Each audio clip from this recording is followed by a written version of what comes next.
첫사랑 기도회를 시작하면서 제가 여러분들에게 첫사랑 회복 기도회가 아니다, 첫사랑 기도회다라고 강조하여 말씀드린 바 있습니다. 그것은 우리가 첫사랑 회복이라고 한다면 우리가 해야 할 일들이 좀 있나 보다, 우리가 내야 할 열심이 많은가 보다 하는 생각을 갖고 이 기도회에 다소 율법적으로, 다소 의무감을 가지고 참여할 여지가 많았기 때문입니다. 그러나 제가 경험한 하나님, 제가 살면서 느끼고 체험한 진짜 신앙의 온전한 변화와 회복은 나의 힘이나 나의 열정으로 되는 것이 아니요, 오직 하나님의 놀라우신 사랑과 은혜에 우리가 변화를 경험하는 것인 줄을 믿습니다. 그러한 의미에서 우리는 주님 앞에 철저히 수동적 존재입니다. 주님 앞에서의 이 힘을 빼고 완전히 그분 앞에 우리 자신을 맡기는 신앙이 우선되지 않고서는 우리의 의가, 우리의 열심이, 우리의 의무감과 책임감과 우리 자신이 갖고 있는 완벽주의적 성향이 우리의 신앙에 앞서서 나 자신의 신앙을 괴롭히고 타인의 신앙을 평가하고 판단하는 일들을 많이 하게 되는 것입니다. 저는 부르짖고 하는 기도를 좋아합니다. 부르짖고 하는 기도를 좋아하는 이유가 많이 있는데 여러 가지가 있겠지만 이 부르짖고 하는 기도가 저에게 주는 유익이 굉장히 크기 때문입니다. 예전에 아주 유명한 이야기가 있습니다. 어떤 목사님, 저명하신 목사님이시죠. 그 목사님께서 이제 어떤 교회 집회에 방문했는데 하도 성도들이 부르짖고 막 주여 외치고 기도를 하니까 그분이 딱 올라와서 첫 마디가 하나님 귀 안 먹었습니다 한마디 하셨다는 거예요. 하나님 귀 안 먹었습니다. 근데 저도 원래는 그렇게 여러분 보시는 바와 같이 세련되고 점잖게 기도하던 타입이에요. 그런데 제가 깨달았어요. 하나님은 귀가 안 먹었는데 제가 귀가 먹었더라고요. 제 입이 막혀 있더라고요. 그걸 경험한 다음부터 주여 하고 외칠 때 그게 단순히 주문처럼 외치는 게 아니라 내가 멀리 떠나서 주님으로부터 멀어진 거리만큼 정말 주님을 간절히 사모하는 만큼 부르짖기 시작하니까 내 입이 열리고 내 귀가 열리고 그 순간만큼 하나님께 온전히 집중하고 하는 일들을 많이 보게 됐습니다. 뿐만 아니라 성경에 보면요, 내가 주님께 부르짖습니다, 주님께 부르짖습니다와 같은 표현들이 굉장히 많이 등장합니다. 주님께 부르짖는다라고 하는 표현이 아주 많이 등장하고 그 빈도수는 주님 앞에 묵상합니다, 조용히 기도합니다보다 압도적으로 많은 빈도수가 주님을 향하여서 처절히 목 놓아 부르짖는 장면을 저와 여러분에게 보여주고 있습니다. 예수님께서도 하나님의 아버지의 이름을 부르시면서 기도했습니다. 이와 같은 기도의 모범과 성경적인 용례들을 생각해 볼 때 부르짖는 기도는 그 자체로 잘못된 것이 전혀 없는 것이죠. 제가 왜 이 말씀을 드리겠습니까? 믿음의 수동성, 다시 말해 하나님의 은혜의 주권적 역사를 사모하는 성도들에게 있어서 내가 할 수 있는 것이라고는 그 은혜에 기대고 그 은혜에 의존하는 것밖에 없기 때문에 온전히 주님 앞에 나 자신을 던지는 마음으로 기도하고 힘쓰고 애써야 하는 차원이 존재한다는 것입니다. 오늘 그것을 우리가 분명히 깊이 있게 그 말씀들을 생각해 볼 텐데요, 거기에 바로 핵심이 바로 무엇이냐 하면 따라해 볼까요? 은혜입니다. 은혜가 신앙의 중심입니다. 이것이 우리 기독교 신앙과 다른 모든 종교를 구별하는 것입니다. 기독교 신앙과 다른 모든 종교의 구별점은 바로 이 은혜에 있습니다. 다른 종교는 자력 구원입니다. 아무리 대단한 말로 그 종교의 교리를 포장한다 할지라도 그 종교가 표방하는 가치 안에, 내면 안에 자리 잡고 있는 것이 자력 구원, 다시 말해 자기 자신의 열심이나 율법 준수, 특정한 행위나 특정한 일들을 경험하는 것, 그것이 그 종교가 표방하거나 추구하는 가치라는 것을 부정할 수 있는 존재가 아무도 없습니다. 그러나 기독교 신앙만큼은 철저한 은혜의 종교입니다. 철저한 은혜의 종교입니다. 저는 장례식을 비교적 많이 치루었습니다. 참 감사하게도 하나님께서 목회 초창기부터 지금까지 많은 장례식과 많은 결혼식을 집례하게 하셨어요. 장례식을 집례하면서 때로는 많은 분들이 그 고인에 대하여서 고인이 과연 진짜 구원을 받았는가에 대해서 의구심을 갖는 분들이 많이 계시더라고요. 제가 그때마다 드는 생각이 많이 있어요. 우리는 그러면 이 사람의 고인의 믿음을 어떻게 측정할 수 있냐 이 말이에요. 교회에서는 장로고, 교회에서는 직분자고, 혹은 또 목사님이고 선교사님인데 우리가 보이지 않는 곳에서 정말 입에 담을 수 없는 패역한 일들을 하시는 분들도 많이 있습니다. 어떤 분들은요, 교회를 출석한 적은 없지만, 제가 실제로 아는 분인데 교회를 출석한 적은 없지만 이분은 날마다 말씀을 듣고 기도를 하고 이분은 자기 삶 속에서 매일 찬양을 부르시는 분이 있어요. 한 번은 제가 공항에 가는 이 콜밴을 불러서 짐을 싣고 공항에 가던 적이 있습니다. 그때 공항에 가고 있는데 앞에 보니까 그 당시에는 이제 인터넷도 유튜브도 없고 그런 때여가지고 앞에 보니까 이분이 이제 그 카니발 차량으로 운행을 하셨는데 앞에 테이프가 가득합니다. 그럼 보니까 다 설교 테이프인 거예요. 그래서 제가 기사님 예수님 믿으시나 봐요? 크리스찬이신가 봐요? 교회 다니시나 봐요? 이렇게 제가 여쭤봤어요. 그랬더니 그 기사님이 말씀하시는 게 제 교회 안 다녀요 이러시는 거예요. 교회 안 다니신다는 거예요. 교회 안 다니는데 이분이 원래는 뭐냐니까 천주교 신자라는 거예요. 천주교 신자인데 자기가 얼마나 열정적이냐면 자기 4대째 천주교 신자고 자기가 천주교 동부 청년 회장이라는 거예요. 현직. 그래가지고 자기가 천주교에서 청년 이쪽에서는 나이도 거의 50대인데 이분이 근데 그 당시에도 거기 있는 청년들이 좀 나이가 좀 있더라고요.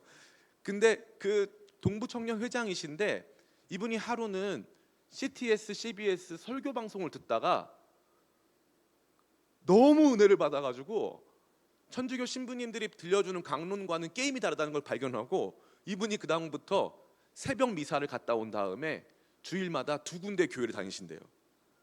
주일마다 2군데.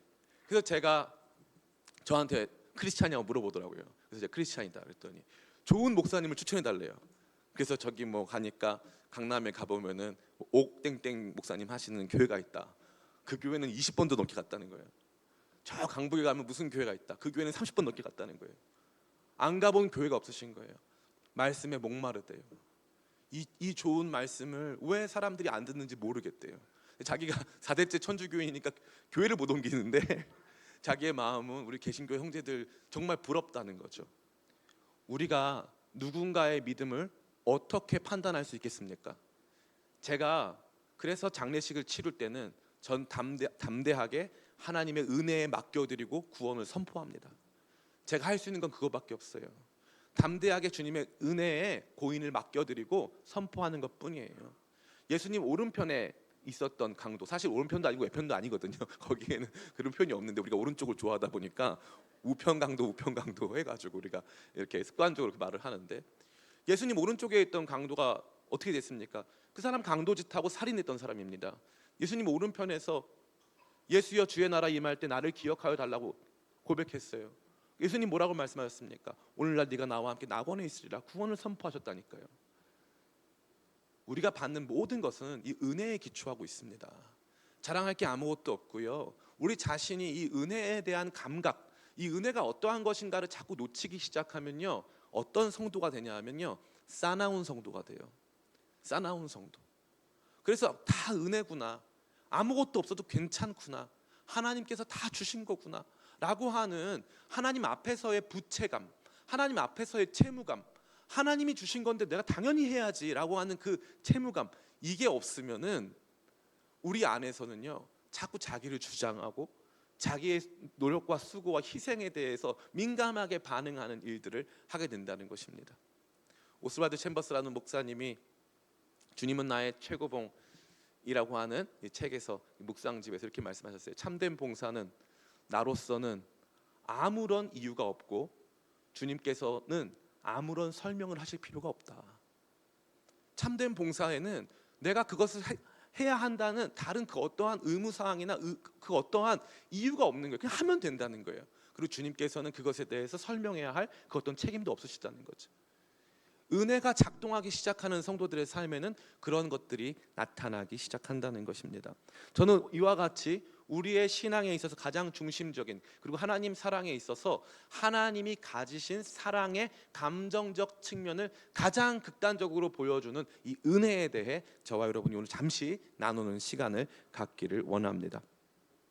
어제는 우리가 이 언약이라고 하는 체계를 배웠어요. 언약은 관계 형성의 틀이라고 말씀드렸습니다. 하나님께서는 이 언약이라고 하는 틀 안에서 우리를 만나주시고 우리에게 은혜를 베푸십니다. 그렇다면 하나님께서 그 언약이라는 틀 안에서 우리가 베푸시는 은혜는 어떠한 성격의 것입니까? 이 은혜는 우선적으로 하나님의 성품입니다. 하나님의 성품. 이 은혜라고 하는 히브리어 헨이라고 하는 것은요, 호의, 기본적으로 누군가에게 가지는 호의, 혹은 긍휼한 마음, 불쌍히 여기는 마음, 측은히 여기는 마음, 이러한 인간이 가지고 있는 동정심과 사랑의 마음과 좋은 마음, 호의를 말하고 있습니다. 이것은 하나님께서 빈번하게 자기 자신에 대해서 선포하실 때 당신이 가지고 계신 근본적인 감정의 상태를 표시하며 말씀해 주신 내용이 아닐 수 없습니다. 하나님은 우리를 바라보실 때 근본적으로 은혜롭게 바라보신다는 것입니다. 저는 이것이 매우 매우 중요하다고 생각합니다. 제가 언젠가 다른 설교에서도 말씀드린 적이 있는데, 어렸을 때 사는 게 너무 힘들다 보니까 저희 가정에, 제가 지금도 기억나는데, 제가 중학교 올라갈 때까지 저는 단 한 번도 저희 어머니가 웃는 모습을 본 적이 없어요. 한 번도 본 적이 없어요. 그냥 우리 집은 늘 어둡고 늘 분위기가 무거웠습니다. 그래서 제가 한 번은 이 유리잔을 한 번 깬 적이 있어요. 근데 제가 어릴 때인데 집안이 너무 어두운데 제가 유리잔까지 깨니까 제가 얼마만큼 미안함을 표시해야 될지를 모르겠더라고요. 엄마 미안해, 잘못했어 하고 끝나면 될 일인데 제가 그걸 얼마만큼 표시해야 될지를 모르겠는 거예요. 엄마가 얼마만큼 화가 났는지를 모르겠는 거죠. 그리고 얼마만큼 화가 나셨고 얼마만큼 이 일을 나쁘게 보는지를 모르겠으니까 그때 초등학생이었는데, 조금 조심스러운 표현이지만 정말 죽고 싶더라고요. 별것도 아닌데, 그죠? 이게 왜 중요한 줄 아십니까? 근본적으로 나에 대해서 권위를 가진 사람, 내가 사랑하는 사람, 내가 존경하는 사람, 내가 인정받고 있는 사람이 나를 어떠한 시선으로 바라보고 있는가가 나의 기본적인 태도와 감정과 행동을 움직일 수 있다는 거예요. 그런데 하나님께도 마찬가지예요. 하나님의 기본적인 상태는 어떤 상태냐면 우리를 향해서 은혜롭게 바라보고 계시는 상태라는 거예요. 선물 주시고 싶어 하시고 우리를 보기만 해도 좋으시고 미소를 띠고 계시고 하는 하나님이 우리를 향해서 근본적으로 미소를 지고 계신 분이라고 하는 이 의식이 너무나도 중요한 것입니다. 제가 이 말씀을 굉장히 사실 별것도 아닌 것 같아 보이지만 중요하게 드리는 이유가 뭐냐 하면, 다른 이단 종교들은요, 중요한 특징이 하나님이 우리를 바라보시는 근본적인 시선이 평가, 판단, 심판이라고 가르치기 때문이에요. 평가, 판단, 시선이 하나님이 너를 바라보시고 있는 가장 중요한 지점이다. 하나님은 사랑이시지만 하나님 동시에 공의로우신 분이셔서 너에 대해서 지금 평가, 판단, 너에 대해서 지금 어마어마하게 불꽃 같은 눈빛으로 바라보시면서 너의 행동 하나하나를 지켜보고 계신다. 똑바로 살아라 라고 하는 태도와 그러한 종류의 인식을 우리 가운데 요구하는 것입니다. 그러니까 하나님께 자꾸 우리는 하나님의 요구사항에 부합하는 사람이 되지 않으면 두려움을 갖게 하는 거죠. 그런데 성경이 지속적으로 말하고 있는 것은 하나님은 우리를 향해서 근본적으로 우리를 보기만 해도 좋아하신다는 사실이에요. 보기만 해도 좋아하시는 거예요. 그냥 우리가 지나가는 모습만 봐도 좋으신 거예요. 그냥 우리 자신이 그냥 있는 것만으로도 하나님은 기뻐하신다는 사실입니다. 그 뒤에 심판의 이야기가 나와야 되는 것이지, 이 앞뒤가 바뀌기 시작하면 그 다음부터 신앙은 율법적으로 바뀔 수밖에 없다는 것이죠. 이러한 하나님의 중요한 성품, 하나님께서 가지신 기본적인 그분의 감정적 세팅이 바로 은혜입니다. 호의입니다. 여러분을 바라보실 때 여러분 어떻게 더 귀하고 아름답고 멋진 삶을 살 수 있을까? 하나님께서는 거기에 초점 맞추고 계시다는 것이죠. 그렇다면 두 번째는 무엇입니까? 이 은혜가 어느 정도 강도인가? 이 은혜가 어떻게 우리에게 역사하는가를 볼 필요가 있다는 거예요.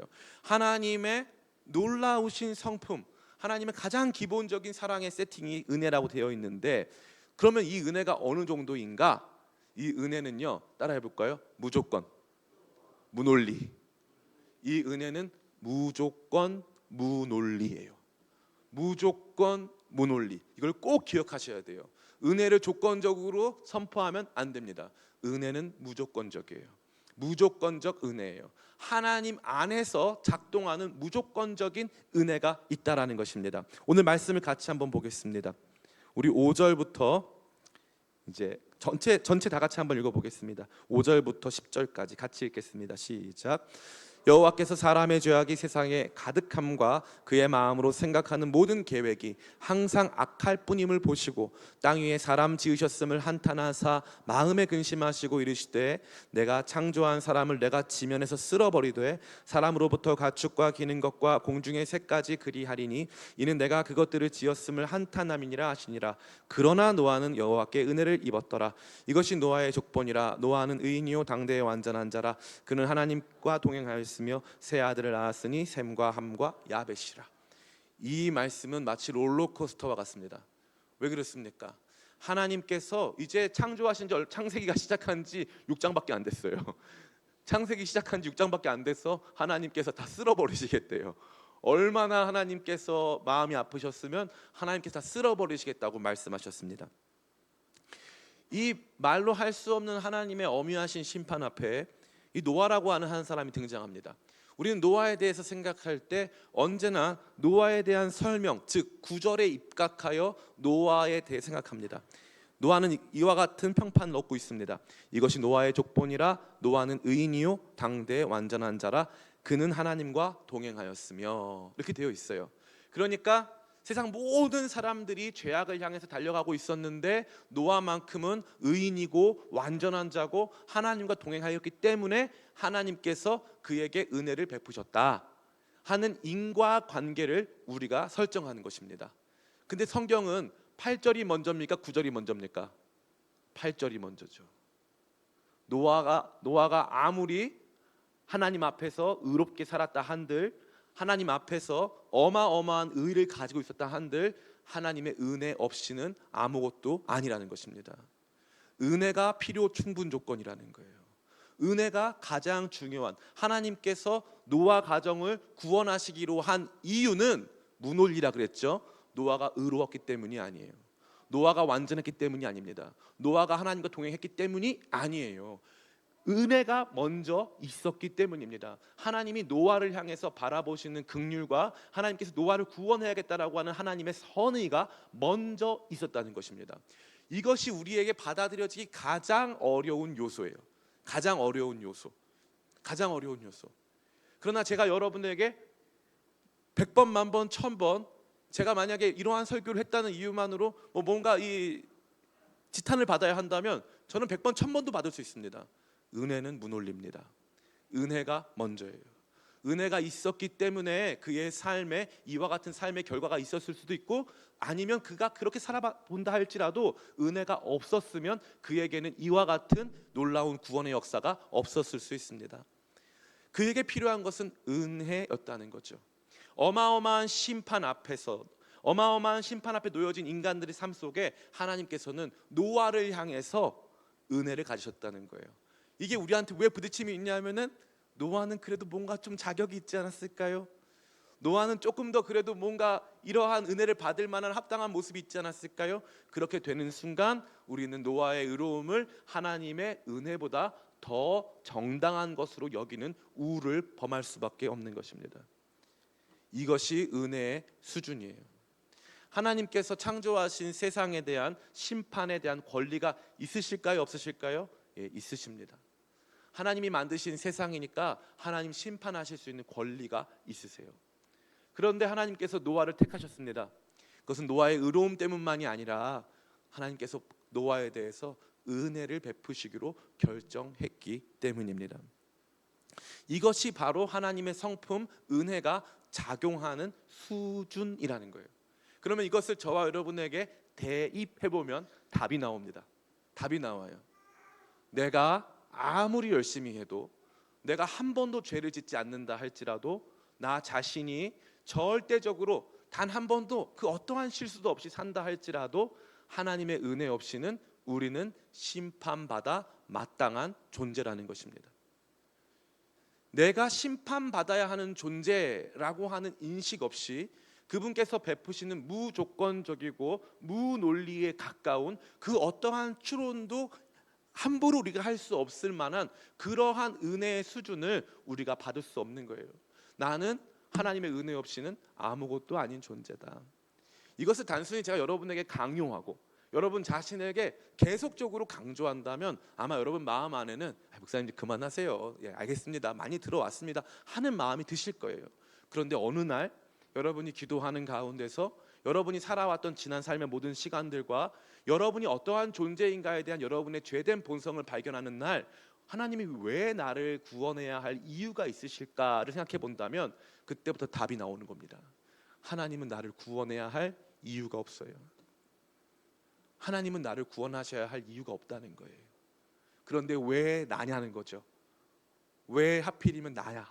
왜 하필이면 나 같은 사람을 하나님께서 구원하셨는가? 여기서부터 우리 안에서 하나님의 은혜가 체험되어지는 이 마그마가 작동하기 시작하는 거예요. 왜 나지? 왜? 우리 엄마가 예수님 믿었기 때문에, 우리가 3대째 크리스찬이기 때문에, 내가 그나마 좀 나은 삶을 살았기 때문에가 아니라 왜 나지? 왜 나야만 하지? 왜 하나님 여기서 답이 없으시지? 그냥 하나님께서 그냥 너야. 그냥 나는 너를 사랑하는 거야. 나는 그냥 너밖에 없는 거야 라고 하나님이 폭풍처럼 그분의 은혜를 우리 가운데 쏟아 부어주기 시작하시는 순간, 그때부터 우리 안에 하나님의 사랑의 넓이와 깊이와 높이가 체험되기 시작한다는 것입니다. 사랑하는 성도 여러분, 이게 우리가 다시 회복해야 될 지점 아니겠습니까? 첫사랑 회복한다고 하지만 우리 자신의 신앙적인 열정과 열심을 회복하는 것만으로는 이게 안 되는 거예요. 사도 바울에게 물어보면 사도 바울이 맨날 뭐라고 말합니까? 나는 아무것도 한 게 없다 이거예요. 나는 아무것도 한 게 없는데 왜 하나님이 나 같은 사람 구원해가지고, 왜 나 같은 사람 은혜 가운데 함께 하셔서 왜 이러한 인생을 살게 하시는지 나는 모르겠다 이거예요. 그게 사도 바울이 끊임없이 말하는 거 아닙니까? 디모데전서 1장 12에서 17절 제가 읽어드리겠습니다. 나를 능하게 하신 그리스도 예수 우리 주께 내가 감사함은 나를 충성되이 여겨 내게 직분을 맡기심이니, 내가 전에는 비방자요 박해자요 폭행자였으나 도리어 긍휼을 입은 것은 내가 믿지 아니할 때 알지 못하고 행하였음이라. 우리 주의 은혜가 그리스도 예수 안에 있는 믿음과 사랑과 함께 넘치도록 풍성하였도다. 믿보다 모든 사람이 받을 만한 이 말이요, 그리스도 예수께서 죄인을 구원하시려고 세상에 임하셨도다 하였도다. 죄인 중에 내가 괴순이라. 그러나 내가 긍휼을 입은 까닭은 예수 그리스도께서 내게 먼저 일체 오래 참으심을 보이사 후에 주를 믿어 영생을 얻는 자에게 본이 되게 하려 하심이라. 영원하신 왕 곧 썩지 아니하시고 보이지 아니하고 홀로 하나이신 하나님께 존귀와 영광이 영원토록 영원 무궁하도록 있을지어다. 아멘. 고린도전서 10장 10절입니다. 그러나 나의 나 된 것은 하나님의 은혜로 된 것이니 내게 주신 그의 은혜가 헛되지 아니하여 내가 모든 사도보다 더 많이 수고하였으나 내가 아니요 오직 나와 함께 하신 하나님의 은혜로라. 그러니까 이 은혜에 대한 감각이 우리 가운데 다시 꿈틀꿈틀 은혜의 마그마가 작용하기 시작해가지고 우리 내면에서 이것이 에너지로 조금씩 터져 나오기 시작하면 그 다음부터 이게 우리를 움직이기 시작하는 거예요. 이게 움직이기 시작하는 거예요. 그러한 은혜의 마그마가 있는 교회가 있고 그러한 은혜의 마그마가 없는 교회가 있어요. 은혜의 마그마를 가진 교회들은요, 처음에 보면요 그냥 멈춰 있는 것 같아요. 그런데 어느 성회에서, 어느 예배 시간에, 어느 기도 모임에, 어느 사역 현장 가운데 갑자기 교회가 굴렁굴렁 움직이기 시작해요. 은혜가 부어지기 시작하는 것이죠. 반응하는 성도들이 나오기 시작합니다. 그러면서 조금씩 터져나오는 성도들의 울부짖는 기도와 뿐만 아니라 마음 가운데서 하나님 그게 맞습니다라고 고백하는 수많은 성도들이 일어나기 시작합니다. 그러면서부터 교회 안에서는 부흥이 일어나기 시작하는 거예요. 다른 설명이 필요가 없다는 것이죠. 다른 더 중요한 것이 나타나지 않는다는 것입니다. 은혜면 그것이 전부가 된다는 것입니다. 제가 예전에 이 장충교회라고 하는 교회에 다닌 적이 있어요. 장충교회라는 교회에 있었을 때 이 성가대 칸타타를 했습니다. 이 칸타타를 하는데 굉장히 준비를 많이 했어요. 굉장히 준비를 많이 하는데 이제 부활절 칸타타를 했었는데, 그때 이제 한 안수 집사님이 나레이션, 목소리가 기가 막히게, 완전 베이스신데 너무 목소리가 막 너무 기가 막히게 좋은 분이셨어요.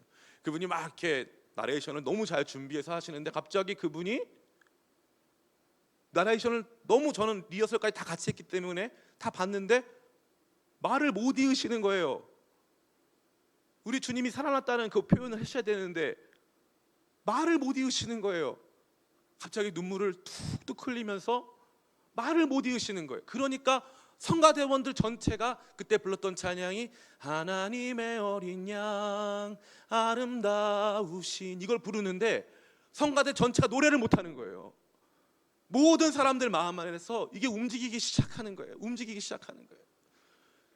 교회의 교회됨, 목사의 목사됨, 장로의 장로됨, 권사의 권사됨, 성도의 성도됨, 사명자들의 사명자됨, 그 모든 중심에 우리 모두가 함께 고백하는, 당신은 왜 이 자리에 있습니까? 당신은 왜 목사가 되었습니까? 당신은 왜 교회를 위해 헌신합니까? 나의 나 된 것은 내가 아니요 하나님의 은혜입니다. 이게 고백되어지면서 막 터져 나오는 거예요. 하나님의 사랑은요, 이 은혜라고 하는 절대 불변의 요소가 우선적으로 작용하지 않으면 그 다음부터 다른 이유가 없습니다. 그 집이 복받은 이유가 있어. 그 부모가 기도를 많이 했어. 그 집이 복받은 이유가 있어. 헌금을 많이 했어. 그 집이 복받은 이유가 있어. 헌신봉사 많이 했어. 교회 위해서 열심히 했어. 그건 우리가 믿는 종류의 참다운 신앙이 아니에요. 그 집이 봉사 많이 했어. 그 집이 헌금 많이 했어. 그 집이 최선을 다하고 있어. 교회 위해서 헌신했어. 그러면 그 뒤에 붙어야 되는 건지 붙어야 되는 말이 뭔지 아세요? 그 집이 은혜를 많이 받았구만. 그 집이 은혜를 많이 받았구만. 이게 무슨 표현인 줄 아세요? 예수님께서 한 마을에 들어가셨습니다.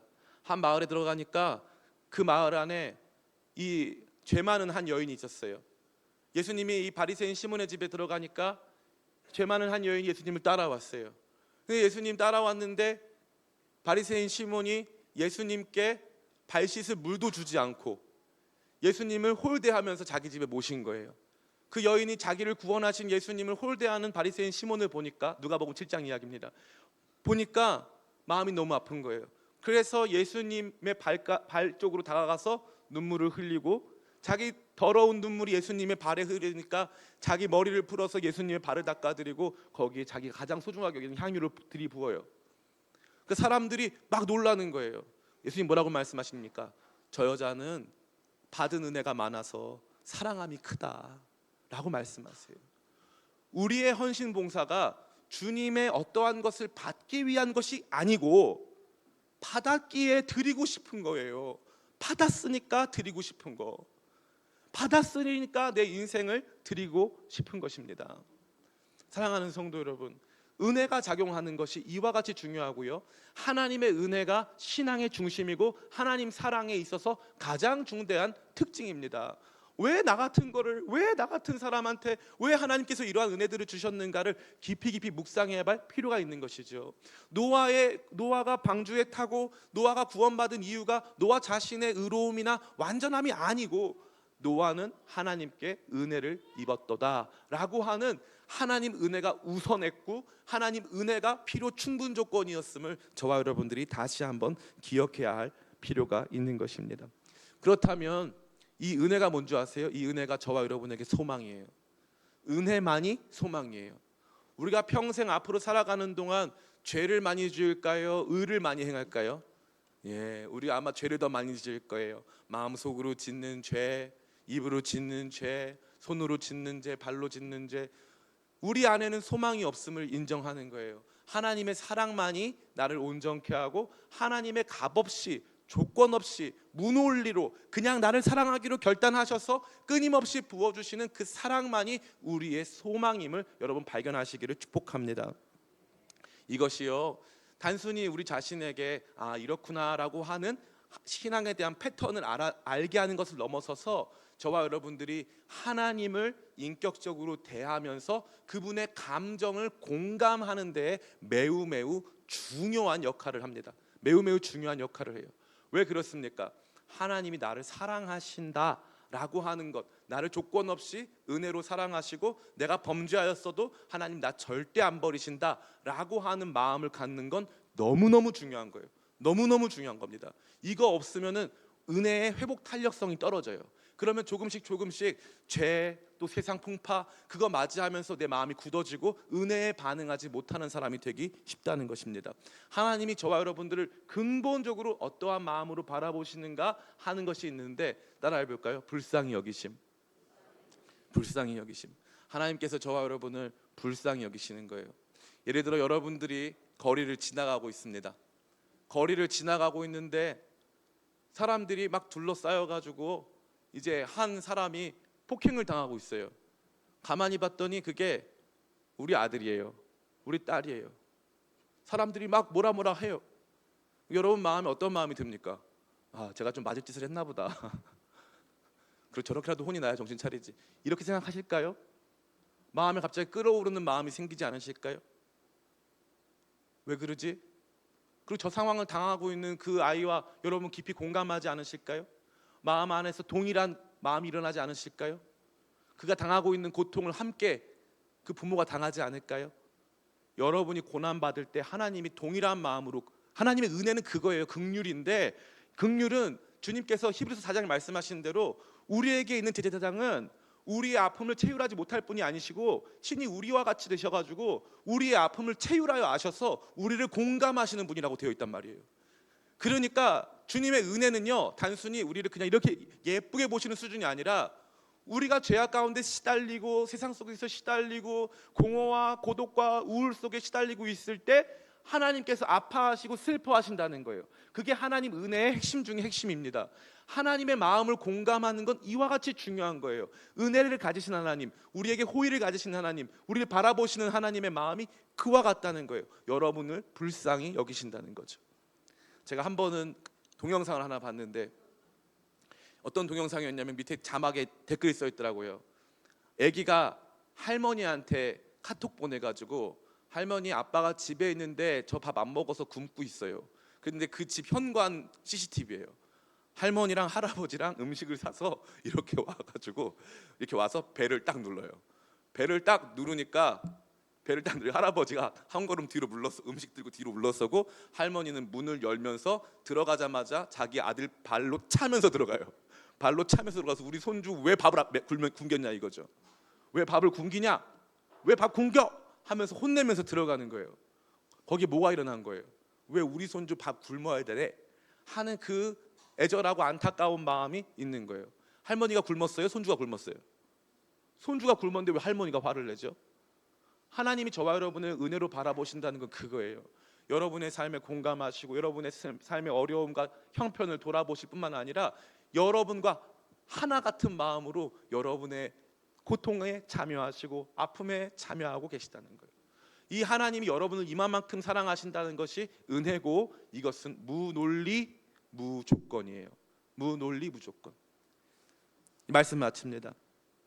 많은 분들이 제가 이렇게 설교하고 나면 이요한 목사 설교는 은혜를 강조하는 설교인데 우리에게 신앙적 방종을 불러일으킬 수 있는 것이다. 이제 이렇게 생각하실 수 있어요. 신앙적 방종을 불러일으킬 수 있다. 그래서 설교가 여기서 끝나지 않고 21번 하는 거예요. 여기까지는 은혜인데 좀 있으면 여러분 좋아하시는 율법 나와요. 좀 있으면 율법 많이 나오니까 은혜로 시작해서 율법으로 끝나는 거예요. 율법은 그 다음에 나와요. 그런데 우리 안에서 하나님 사랑의 깊이와 넓이와 높이를 알지 못하면 그 다음부터는 진짜 그 율법은요, 사람 죽이고 나 죽이는 율법이에요. 다른 사람 평가 판단하고 하는 율법이에요. 제가 한 번은 그런 적이 있었어요. 제가 이제 이 쉐이커스 처음에 시작할 때 연습실을 한 우리 여자 장로님이신데, 다른 교단 여자 장로님이신데 그분이 빌려주셨어요. 홍대 아주 큰 연습실이었어요. 연습실인데 그때 이제 저희가 그걸 월세도 내고 막 해야 되니까 연습실을 빌려줬었어요. 근데 한 번은 누가 이렇게 예약을 했는데, 아니 분명히 저희는 이렇게 찬양 연습하고 이러는 데인데 뜬금없이 이상한 사람이 들어오는 거예요. 등치가 산만한데 미니스커트를 입었어요. 딱 보니까 트랜스젠더예요. 그래서 제가 그분을 여기는 찬양 연습하고 이러는 데니까 나가라고 할 수가 없었어요. 그런데 이제 계속 제 마음이 불편한 거예요.